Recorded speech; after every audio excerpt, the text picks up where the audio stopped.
Hello, everyone, and welcome to Off the Wire. I'm your host, Anthony Kent, and today we're going to be talking about third-party access management tools. I'll cover or give a few specific examples, and I would say one is Beyond Trust, and the other is SecureLink. I've seen both in action, have actually used both, and just want to kind of talk about the importance, why, for some entities that may be a necessity to have or a good reason to have. Before I do that, though, I want to talk about just something that popped up at work last week and kind of just highlight one of the seven cooperative principles. If you don't know, there are seven cooperative principles, and I would say my one of my favorite ones is cooperation among cooperatives. So last week we were replacing our service order system. It was basically just an upgrade from the vendor. They before they had like a third party write the software, or they bought it, one of the two, and then they wrote it in house and we're rolling it out. What they say about assuming. I assumed that all the functionality from the old one would be on the new one, and was really never led to believe that there was any difference. So there wasn't a whole lot of planning into it other than rolling it out and just communicating. We didn't do a thorough demo of it or anything like that. And after rolling it out, we actually identified about three different items that were missing or gaps from the old software to the new software. And anyways, we were rolling it out. That's not, when you're implementing it, is not the time to know about gaps. So I reached out to Andy Shepard over at Jones Onslow. For those that don't know Andy, he's just an awesome person, and he's always willing to lend a helping hand. And he's just, he's one of those people that make cooperatives better. He's done a lot over at Jones Onslow. I've stolen some ideas from him. We both look at Salesforce. He was the one that he's the one that initiated that project with some folks, and I jumped on his coattails, and we've been doing our own thing with that.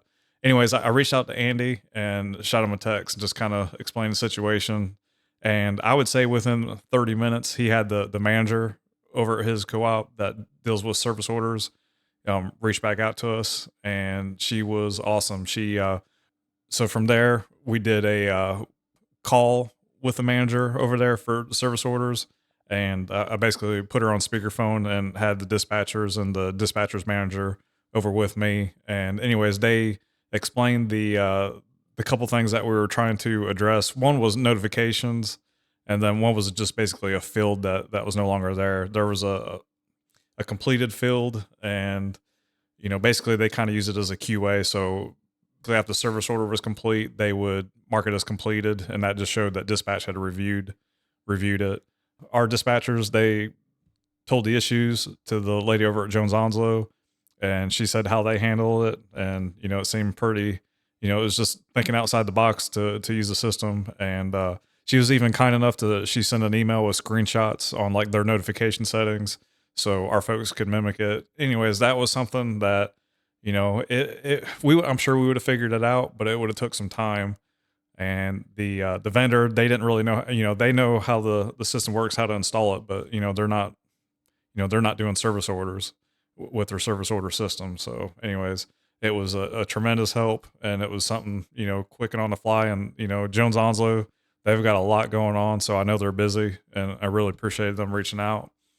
But I'll say this, even outside that, I've got 1,000 stories of either co-ops or local governments, just us partnering back and forth. One thing I'll mention, that the co-ops in North Carolina, we've been very fortunate to be able to join the North Carolina local government organization, NICLGISA. That happened, I believe it was last year. Maybe it's been 2 years now. But basically, we got access to some tools that they do, some services that they do for free. And also, we're part of the NICLGISA IT listserv. And I'll say this, there's the statewide, the NICLGISA listserv is probably more active than an NRECA IT listserv. So there's quite a bit going on there. And, it's awesome to be able to have access to that as well. But anyways, we've helped people, and we've had other people help us. And that's something that, I see, with co-ops and local government organizations, we do that. And that's what moves us forward a lot. So anyways, just wanted to highlight that. That's one of the things that I think is awesome about cooperatives is the cooperation among cooperatives principle, and just wanted to share that. So before I move on to the main part, just want to mention that this podcast we're available on Apple and Spotify, basically any podcast app as far as I know. I'm on it, and then also I post to YouTube and do the video. So if anyone wants to see my mug, they can go on YouTube and watch the video. The third party access management, I feel like that is almost an essential product at this point. In this past year, we've had 2 vendors that have had cyber incidents. One impacted us, one did not. And I'll say this, when a cyber incident happens, and this is completely understandable, this is not, trying to bash anyone, but it can take between 24 and 72 hours, for that to come out. If it comes out, I'll say that. These organizations, they communicated this, they did the right thing and communicated this to their clients. I've seen some organizations, I've seen some co-ops have a cyber incident and it not make public view. So I really don't know what's going on there, and maybe it was just the level of it. But this is something that I've said a few times. I've just got this hunch. I don't know what it is that the cyber insurance organizations or companies are basically telling organizations not to report. At a certain point, if something's so big, you really don't have a choice on it. But I think depending on the level, kind of feel like that's out there. I don't know that. I would love if someone's got an inside story. I'd love to hear that. We can anonymously share that, but I'd be interested to see if that's the case. And then just outside the 2 vendors that we've had, just a local paper mill I'll mention. So they outsourced all their IT. And I know there's a lot of organizations out there. I don't see how that ever works in your favor long term, especially with cybersecurity. But anyways, they outsourced their IT, and their IT service provider actually got hacked. And in turn, they got to the paper mill and were able to shut down production and shut some things down, through that service provider. So would the access control, would that have handled this? Maybe, maybe not. But we'll kind of cover the pros and cons.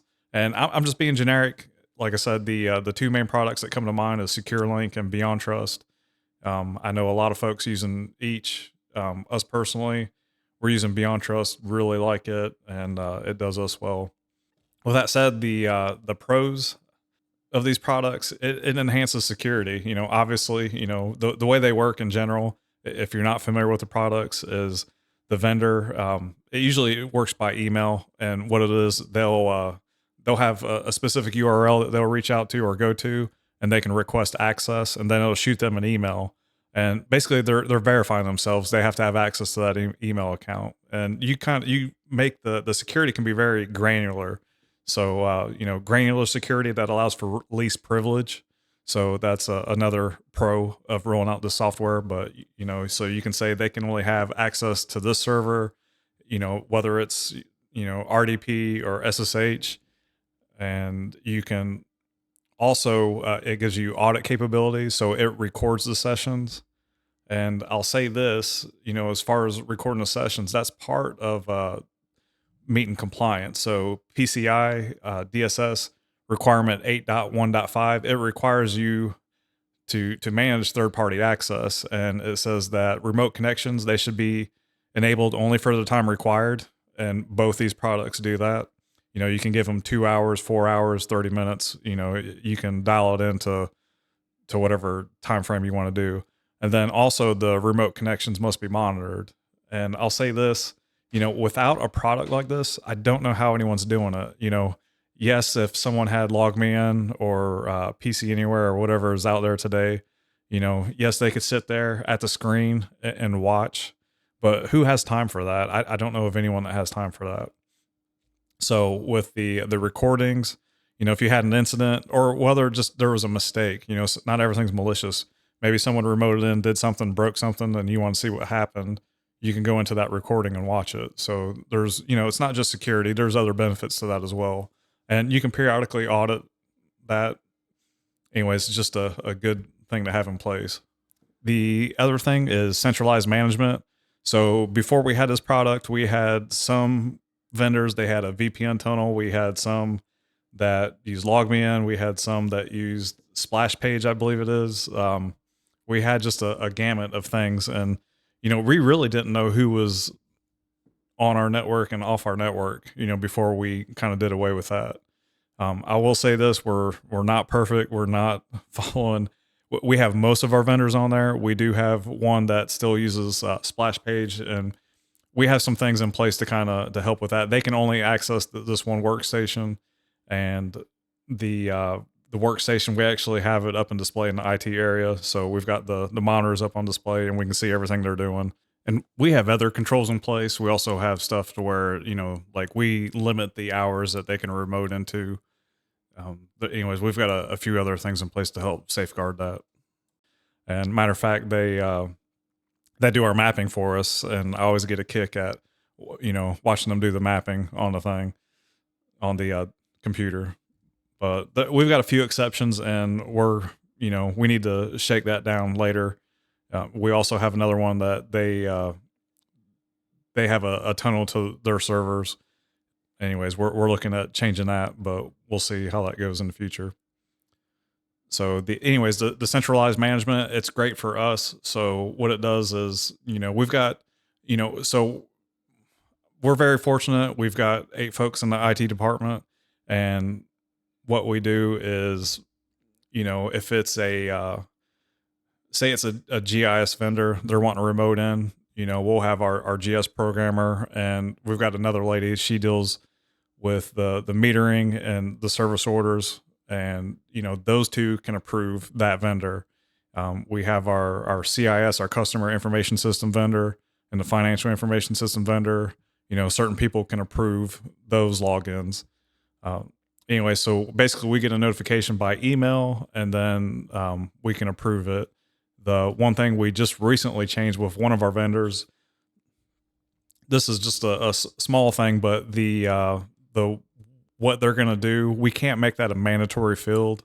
But the vendor we worked with, they basically have a process. They have, how to access our systems wrote down. And we told them, we want that to be filled out going forward, so we know what they're doing. So even though it's not a mandatory field, they'll put it in their process, and we'll start getting that in the future, which I think is a good idea. Another positive of it is just password management, so with both these tools, you can actually not share the password with them. I mean, you can make them give it to them to where it's available for them to use, but they won't actually see the password. So that's a good thing with password management.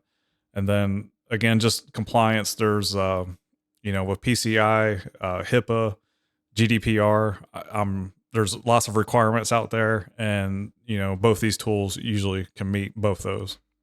There are some cons, and we've definitely hit those, especially rolling it out. We actually had another product before Beyond Trust, and we swapped it out. I'm not going to go into that because I know that product works for a lot of folks, but it does slow down support. So, if they had, like PC Anywhere or whatever remote tool, and they could just hop on the server in a matter of seconds, now they've got to put in a request, and then it has to get approved. And then say they don't have a login, because they have to have a login. If they don't have that, then they have to register. The registration has to be approved, and then they have to request access. So, you've turned, what could be a 30-second login to, it may take 2 to 4 minutes. And I'll say this, we've had some vendors with Beyond Trust, we don't have as many issues. But we had when we first rolled out the first system, we had a lot of vendors had access getting on the system. I don't know if that was their issue or the product issue, but it does seem to be a little bit better, or it seems to be a lot better with Beyond Trust.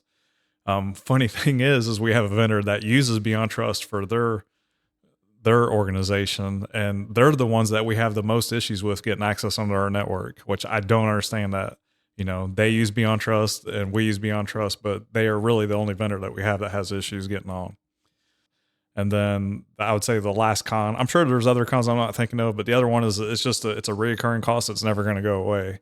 I will say I don't feel like these tools are too expensive for what they are. I mean, for what kind of safety they're bringing to your network. but it is a reoccurring cost that's never going to go away. And I will say that, it's just like anything. Anytime you add a new product, you're adding new risk to your network. And, yes, this is mitigating a lot of risk, but it's a new system. It could have vulnerabilities. Something could go wrong with it. And then, you've got all your passwords and stuff in one system. So there, if something were to happen to that vendor, it would be a major issue. So I will say this: I haven't personally heard of any security issues with SecureLink and Beyond Trust, but it may just be ignorance. But I haven't heard anything major, where people have had, something happen big with that. So, but if something were to, and you got all your eggs in one basket, it could be a big issue. So just to kind of recap, there's, I'm sure there's several other tools outside of SecureLink and Beyond Trust for allowing your vendors to access or other entities to access your network, but you should definitely consider having one and putting it in place. And I do think, even this is one of those do as I say, not as I do. I do think it's ideal to have every single one of your vendors on that. And then also it can help protect them as well. If you've got like a SSH connection, from a vendor, and maybe you could get back on that, you can reverse that SSH connection. If you have a tool like this, it's gonna really help secure both of you. So I do think it's a good idea. There's some pros and cons. It definitely, no matter what it is, no one can really debate this. It will slow down your support. How much? Maybe a few minutes.